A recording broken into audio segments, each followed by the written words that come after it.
What you've just heard is one of the many deaths from the monkey, the new major motion picture from Osgood Perkins, Stephen King, and James Wan.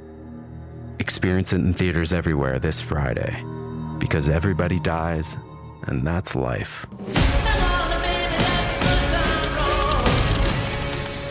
Let's have some fun. Canva presents a work love story like no other. Meet Productivity. She's all business. The Canva doc is done. Creativity is more of a free thinker.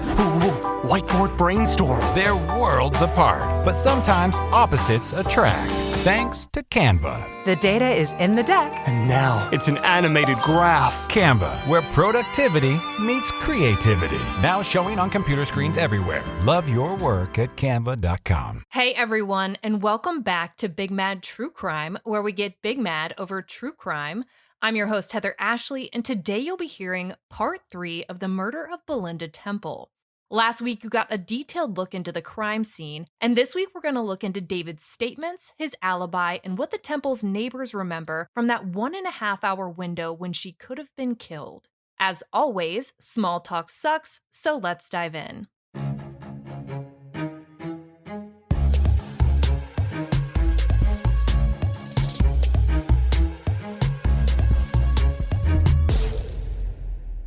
While the Temple's house was being processed by investigators, David was taken down to what 2020 describes as a substation of the police department. Once there, the detectives started out by asking David which park he took Evan to.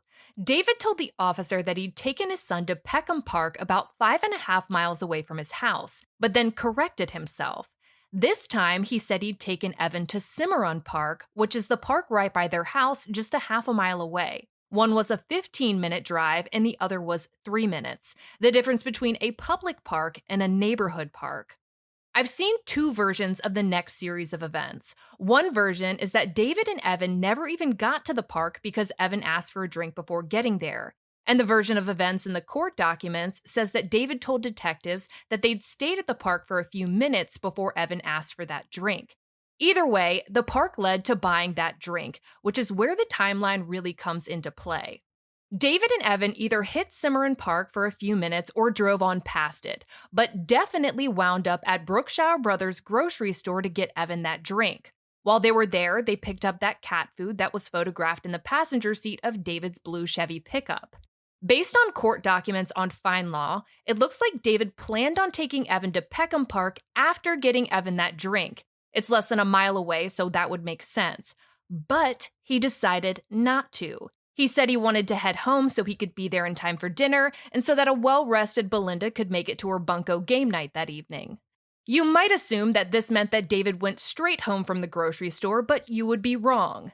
David, who skipped the park to head home for dinner, decided that he wanted to stop by Home Depot to look at some shelving for baby Aaron's room. Seems kind of odd considering Belinda had just hung shelves by herself.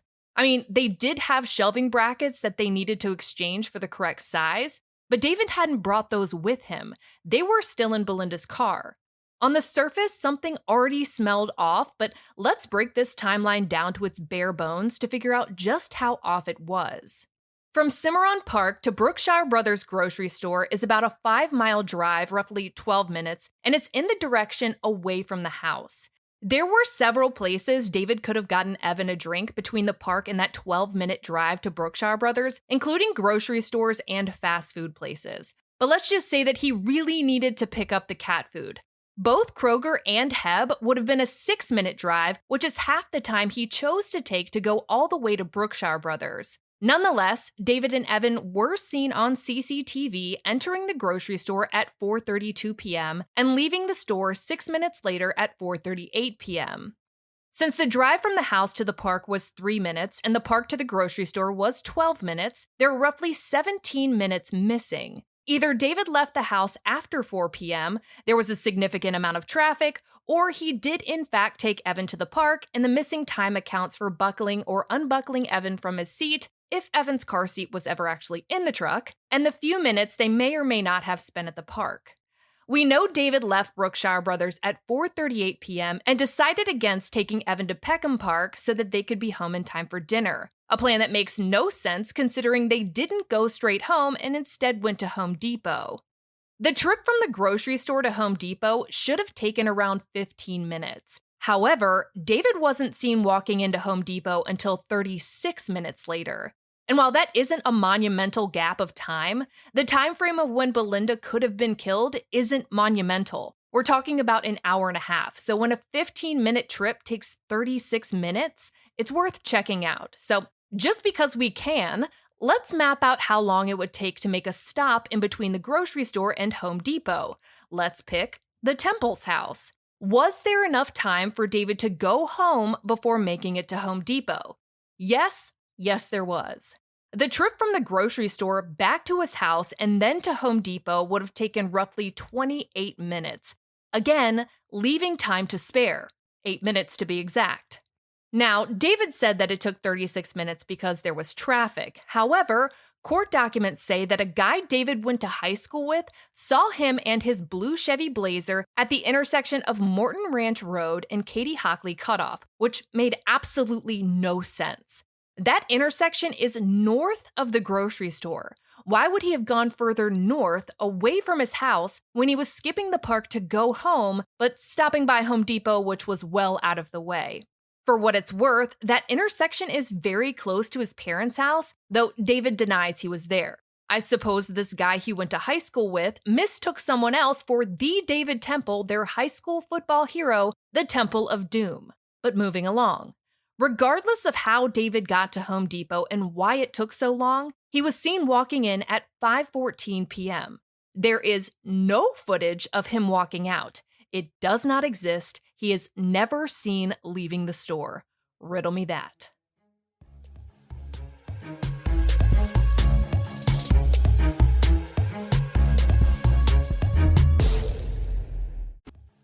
Faraday presenta Ojos con Alergia y Picazón contra el jardinero. Y el ganador es Faraday Extra Fuerte. Para aliviar la picazón de los ojos por alergia, actúa más rápido y supera a Claritin y Flonase aún a las 24 horas. Faraday, adelante.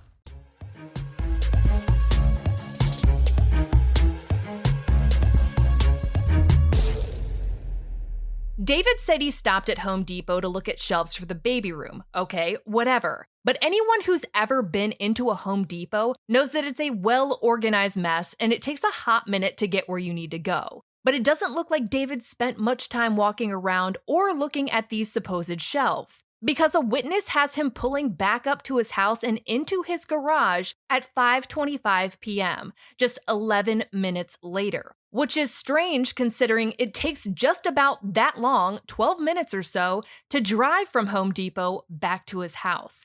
He literally would have had to walk into Home Depot, Superman spinned, teleported back into his truck, which would explain the lack of footage of him exiting the store, and then hit every green light on the way home, avoiding any traffic whatsoever. The witness who saw David pull into his garage at 5:25 p.m. was a woman named Angela who was walking to a friend's house who lived on the same street as the Temples. She recalled the time pretty specifically because she'd just gotten into an argument with her boyfriend and had gotten locked out of her house, which is why she was walking down the street in the first place. By 5:30 p.m., one of the Temple's neighbors named Natalie was driving by their house after picking up her kids from daycare. And at that point, Michael, the neighbor who had run after David in the previous episodes, was already standing at the Temple's back gate with their dog losing its shit on him for trying to run after David. Natalie recognized Michael because she lived next door to him. Natalie's house looked onto the corner that the Temple's house sat on. Now that we've covered David's timeline of events, let's talk about everyone else's, specifically the Temple's neighbors. After responding to the call that Belinda had been brutally murdered in her bedroom closet, police went out and canvassed the neighborhood. They knocked on doors and asked anyone and everyone what they might have seen or heard throughout the afternoon. At the time Belinda was killed, kids were coming home from school, people were coming home from work, and several were out getting their mail. There was no shortage of people walking around this neighborhood. David says he left the house at around 4 p.m., so let's start there. According to the court documents, around 4 p.m., Peggy, Michael's wife, the woman who lived across the street from the Temples, walked one of her kids' friends down the street. This friend had come over after the kids got off the bus, and it was time for them to go home. During this walk, Peggy didn't hear or see anything that caused her to think that this day was different than any other. Between 4:10 p.m. and 4:20 p.m., 2 different people from the neighborhood went to check their mail. What makes this particularly significant is that their mailboxes were all boxed together in a cluster of mailboxes that sat across the street from the Temple's house. And I'm talking so close that they could have heard someone sneeze from the Temple's yard. Neither of those witnesses saw or heard anything while they were getting their mail, and neither did Peggy when she was walking back to her house around the same time. When Peggy got back to the house, she and Michael put on their shoes and went for a walk around the neighborhood. This was something they did regularly, and the walks generally took about 40 minutes. And from 4:20 to 5 p.m., neither Michael nor Peggy heard anything unusual. That being said, at 4:30 p.m., a woman named Cynthia, who lived in the Temple's neighborhood, said that her dog started running up and down their back fence and started barking. This would have been just before David got to Brookshire Brothers. Cynthia's dog barking did strike her as unusual, so she went out to check what was going on and noticed that her shed door was open, also unusual. Now, this document says that Cynthia shared a back corner of her fence with the Temples. But when I ran a report, it showed that she and her husband definitely lived in the same neighborhood, but the house I saw registered under their names was half a mile away. Maybe they were renting, or maybe everything I looked up was wrong, but what I do know is that even though she reports that her dog was barking, no one heard the Temple's dog barking. And the Temple's dog had a bark that everyone in the neighborhood knew. Their dog was known for its protective demeanor and frankly scared the shit out of a lot of people. None of the people mentioned above recall hearing the Temple's dog barking at all until Michael ran up to the back fence. Peggy didn't hear it walking her kid's friend home. She and her husband didn't hear it on their walk. Cynthia didn't hear it when her own dog started barking. No one heard it when they were at that cluster of mailboxes across the street. And Angela didn't hear it when she walked by at 5:25 p.m. when she saw David pull into their driveway. This was a dog that you would have expected to be losing its shit if an intruder walked into the backyard, broke into the house, started burglarizing it before shooting and killing Belinda and then walking back out, seemingly unnoticed by anyone else in the neighborhood. But there's one witness we haven't talked about. Well, technically 3.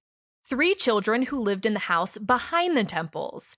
The boys got off the bus at 3:47 p.m., walked to their house, and after about 15 minutes or so, sat down to watch a movie together. According to 2020, it was Dr. Dolittle, which is a freaking classic. I'd love to know how to get 3 children to all agree on the same movie and then sit quietly together and watch it, but that's not why we're here. Later that night, police knocked on their door to see if anyone had seen or heard anything. And it's at that point that the kids told their dad that they had heard a boom earlier while watching their movie. In the 2020 episode, you can see officers questioning them about the boom, and one boy said it sounded like a firework, while another one said it sounded like a gun. Police felt like they might be onto something, but they needed to figure out exactly when these boys heard this boom. So, 4 entire days later, on January 15th, police were back at the boys' house, and this time they had a plan. According to 2020, they were going to try and figure out what scene in Dr. Dolittle the boys were watching when they heard this alleged boom. Not exactly science, but they're working with kids here. According to court documents, detectives settled on the boom happening 26 minutes and 5 seconds into the movie, which put the boom around 4:30 p.m. If that boom was the gunshot that killed Belinda and David walked into the grocery store at 4:32 p.m., it couldn't have been him. But those boys were the only ones who reported hearing it. Not Natalie, who had gotten home from work prior to picking up her kids from daycare, not Cynthia, who had gone outside to check on her dog who was running and barking along the fence, and not Michael and Peggy, who were out on their walk around the neighborhood. The bottom line here is that a gun did go off. And the only people who reported hearing anything were 3 kids inside of a house watching a movie. Everyone outside didn't hear a thing. But the court documents have a theory.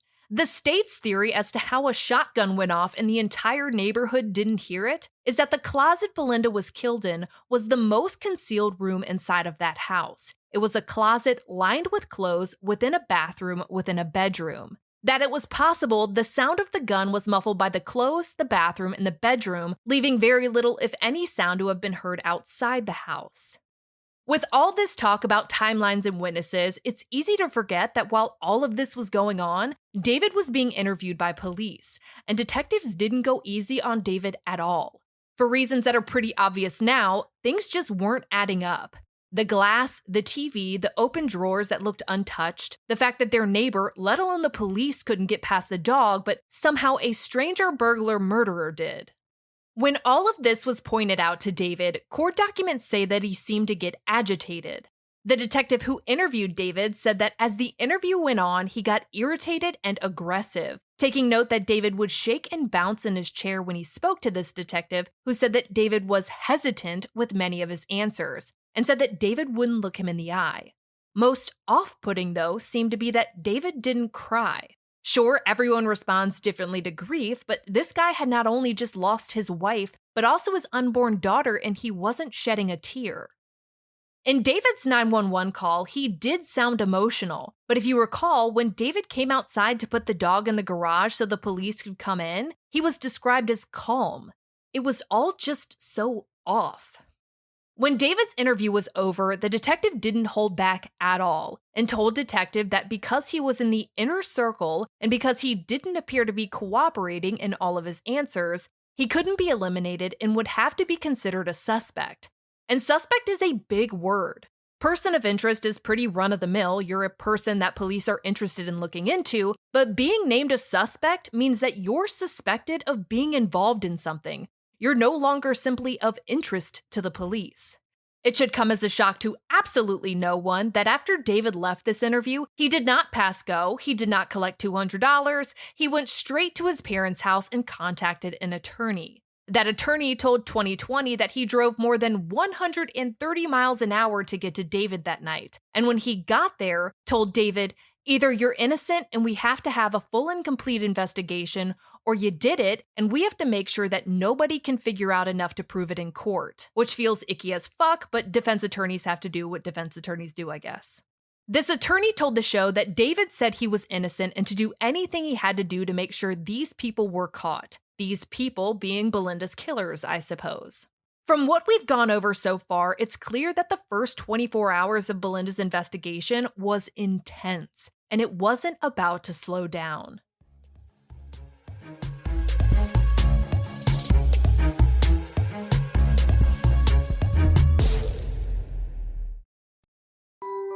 This episode is brought to you by Global X. Since 2008, Global X ETFs has been committed to empowering investors with unexplored, intelligent solutions. Global X specializes in exchange-traded funds that offer exposure to the artificial intelligence ecosystem, including themes like data centers, robotics, semiconductors, and cloud computing. To learn more about Global X's entire suite of ETFs, from covered calls, fixed income, emerging markets, and more, visit globalxetfs.com.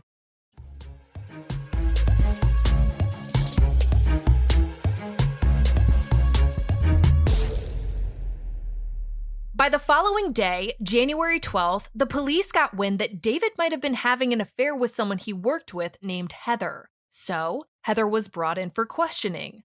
Detectives asked her about this alleged affair and she denied it, saying that she had just seen David occasionally over the previous 3 months at employee happy hours and things like that. According to court documents, when Heather was asked if she'd ever been on a date with David, she said no, and that their relationship was casual and not romantic, which is a weird statement to make. I don't know what a not romantic casual relationship is if it's not just a friend. Heather went on to say that 6 days prior to Belinda's murder, so January 5th, she talked to David about not continuing their relationship, their not romantic casual relationship. So she had a conversation about not being friends anymore. The whole interview felt like ring around the bullshit, and it was, because after this interview, the court documents say that Heather wound up contacting an attorney, and just like that, decided that she needed to have another chat with the detectives, this time an honest one. This time, Heather told detectives that David had spent New Year's with her and that they did in fact have a sexual relationship. So that hunting trip right around Belinda's birthday wasn't a hunting trip at all. It was a slumber party with his mistress. He had spent New Year's Eve through January 2nd at her condo, and Heather didn't live alone. She had a roommate, so there were witnesses. This affair was no longer alleged and opened a can of worms that could never be closed. David had met Heather at the high school they both worked at during the 1998-1999 school year. But lo and behold, David wasn't the only married high school employee that was interested in Heather. So was David's friend and coworker, Quentin. Quentin was on that 2020 episode and talked a lot about this whole high school love triangle deal, and it seems like Quentin and Heather's relationship was more of a flirtatious but maybe it'll be something kind of thing, while David, on the other hand, was more serious about Heather. 3 months prior to Belinda's death, so sometime around October, David actually called Quentin over to his house, the one his pregnant wife and son lived at, because he wanted to have a chat with Quentin about their common love interest. So, Quentin got in his truck and drove over to David's house, pulled up into the Temple's driveway, and David hopped in. The two went for a drive, and on that drive, David asked Quentin a question. David wanted to know what Quentin's intentions were with Heather. He wanted to know if Quentin was willing to leave his wife for her. Quentin said that he wasn't and asked David the same question. David's answer? I don't know. It seems like shortly after this, as October rolled on, that Quentin backed off and David took the reins. Heather's roommate at the time told 2020 that she noticed Heather and David started getting closer at a Halloween party they were at. After that Halloween party, the roommate said that she started seeing a lot more of David at her and Heather's condo. She described David as being polite and affectionate towards Heather, which is almost deja vu when it comes to how people describe David when he first started dating Belinda. It just seems like maybe he only had enough of that in him for one love interest at a time. As the November and December holidays approached, court documents state that David started showering Heather with gifts like flowers and perfume is such a cliche dude gift, but anyway. For Christmas, David gave Heather a gold necklace, so he was willing to shell out some money. All of this mistress gifting was happening around the same time that Belinda's sister Barbara had witnessed that argument between David and Belinda, where Belinda accused him of not wanting this baby girl. We know that David spent New Year's through January 2nd with Heather, and that Heather told detectives that on the 5th, the two of them had a conversation about not continuing their relationship.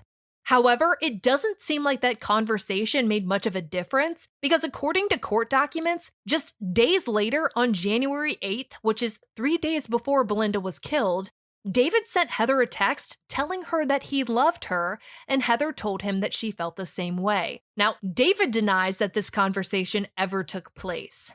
Now that we've covered the timeline, the mistress, and the first 48 hours of Belinda's investigation, let's move on to the 13th.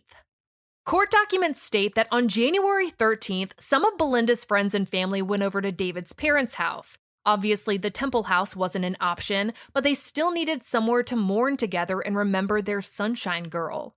Unfortunately, though, that gathering was interrupted by an impromptu family meeting. Everyone except David, his father, and his 2 brothers were asked to go outside so the men could talk. David's dad and brothers point blank asked David if there was anything they needed to know. Sounds like the police weren't the only ones who had some questions. David initially told them no, that there was nothing, but his denial didn't last long. I mean, how could it? Police were going to talk to everyone. This affair was going to be public knowledge. It was either tell them himself or let his family find out from someone else, be it the police or maybe even the news. So he changed his tune. David told his father and his brothers that he'd been having an affair and that he and his mistress had had a weekend together. Seems like a downplay to me, but who's keeping score? Everyone, literally everyone is keeping score. David's mom wasn't at this meeting of the men and wasn't there for David's adulterous confession, and I can't tell you why she was excluded, but she was eventually looped in. After coming clean to his parents, David felt the need to come clean to Belinda's sister, Barbara. And you might think this is where David just surrendered to the truth and hopped on the honesty train, but he more so just made it to the parking lot of the train station of truth. He pulled Barbara aside and told her that he had gone hunting, which we all know is bullshit, and that while he was hunting, he'd gotten really drunk and kissed a girl. Yes, he was telling Belinda's sister that while he was looking for deer to shoot in the woods, he somehow stumbled upon a woman while he was shitty drunk and happened to kiss her. If your eyes just rolled so far into the back of your head that they literally got stuck, you're not alone. Why continue to lie at this point? He had told his own parents the truth, but when it came to Belinda's family, it was still lie o'clock. Did he think he could keep this secret forever? Did he think his family would keep his secret forever? Did he think he had enough control over this entire horrific situation that he could just say whatever the fuck he wanted and not be held accountable for it? If he was willing to continue to pick and choose the truth and who he told it to, how deep did the lies run? At this point, all Barbara could process was that her sister had been murdered and her sister's husband was a cheating piece of shit. Barbara was done with David's bullshit. She'd been done well before all of this happened, but now she was done. So she got up to leave the room and didn't bother to stop when David insisted that he knew what he'd done was wrong, that he wouldn't do anything to hurt Belinda, and that he hoped Barbara didn't hate him. 1, no one cares. 2, you did hurt Belinda. The degree of that is to be determined. And 3, I think it's safe to say that Barbara won't be sending him any birthday texts in the future. The following day, January 14th, was the day before Belinda's funeral. The planning of her funeral was heart-wrenching, and honestly, that word doesn't even feel like it covers the amount of pain that her family was in. Not only were Belinda's parents laying their daughter to rest, they were laying their unborn granddaughter to rest too. The daughter that Belinda wanted nothing more than to hold and protect, but wasn't given that chance. According to an interview with Nancy Grace, the day before the funeral was the first time since Belinda's murder that David had even spoken to her parents. It had been 3.5 horrific days of emotional torture and a murder investigation, and David hadn't reached out to them once. Not to mourn together, not to check on them, nothing. I can't fathom a situation on any planet, this one or poor Pluto that doesn't even count anymore, where your spouse and unborn child are brutally murdered in the home that you shared together and you don't so much as reach out to your in-laws once. But it wasn't about to get any better.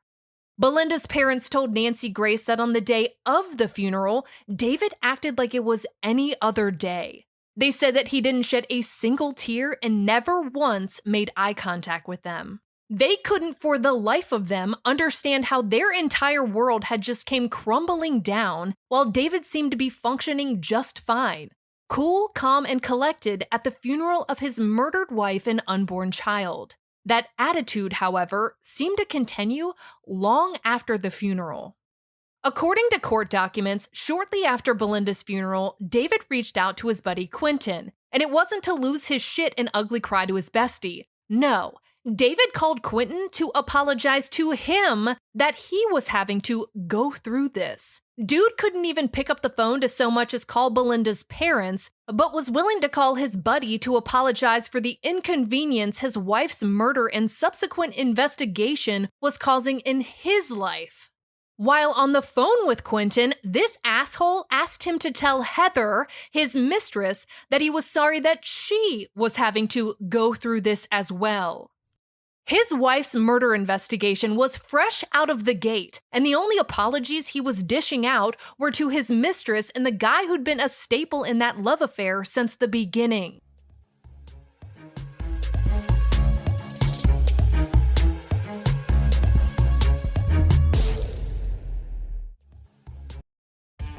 Can you feel it in the air? That sudden shift of mood? It's the perfect time to shed the winter blues and experience the revitalizing qualities of driving a Lincoln. It starts with the Lincoln Spring Sales Event. So step outside and visit your local Lincoln retailer or Lincoln.com for some seriously mood-enhancing offers on current and past Lincoln models. Your transformation awaits. Learn more at Lincoln.com.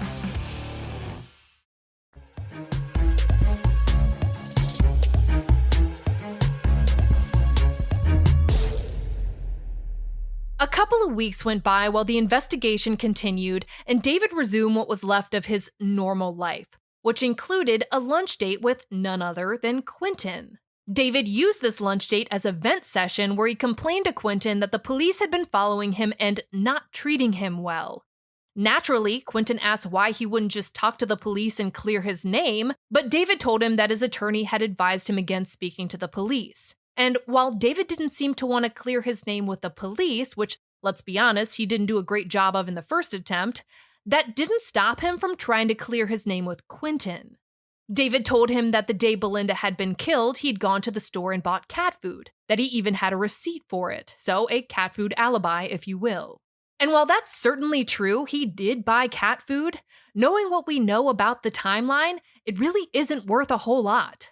And this is a total side note, but I think that it's interesting that David led with the cat food. We only know about the cat food because of the photos of the truck from the scene. This could be petty and mean absolutely nothing, but David hadn't told the police that he'd gone to the store specifically to buy cat food. He said that he'd gone there because Evan wanted something to drink. The cat food seemed like more of a while we're here kind of purchase. And like we pointed out earlier in the episode, there were plenty of places David could have gone for that cat food and drink that were closer than the store they went to.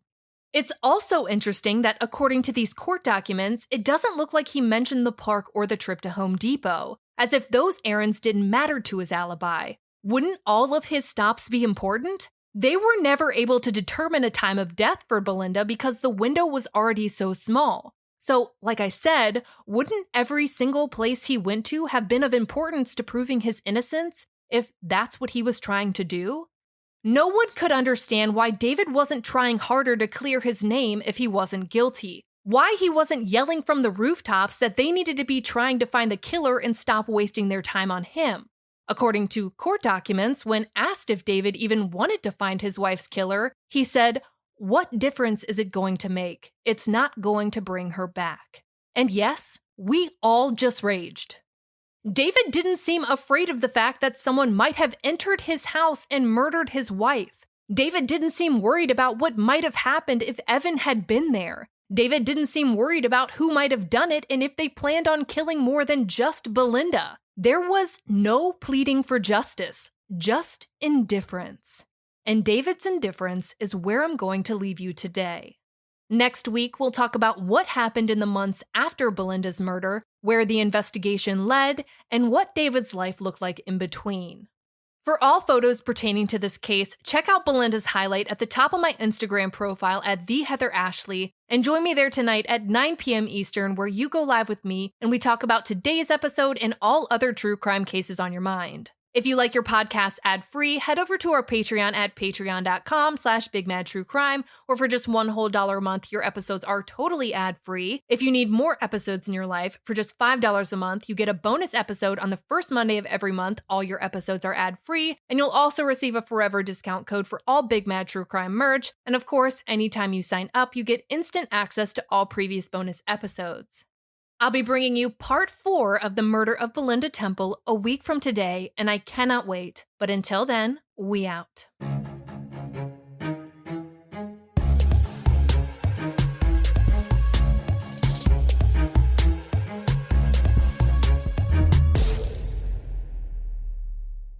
Also, I know that I say continue wrong, continue.